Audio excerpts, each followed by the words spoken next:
যে কোনো জিনিস বাড়িতে কিনে আনার পর যদি সেটা ব্যবহার করতে না পারি বা যতক্ষণ না সেটা কোনো কাজে ইউজফুল হচ্ছে ততক্ষণ যেন মনে শান্তি হয় না।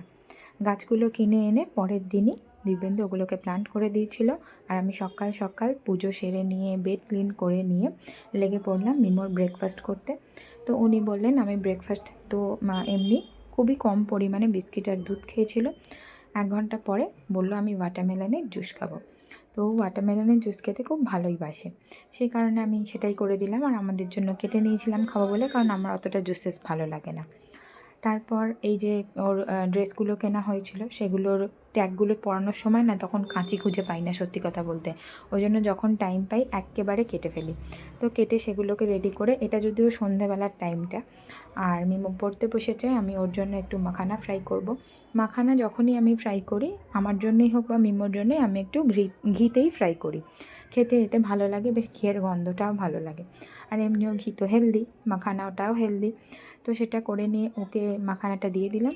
আর আমার এই গরমকালের সন্ধেগুলোয় লাস্সি খেতে খুব ভালো লাগে। বিকালের চাটা আমি 5:30টার মধ্যেই কমপ্লিট করে নিই, তাই ওকে পড়তে বসে আমি আমার লাস্সিটা রেডি করে আমিও বসলাম।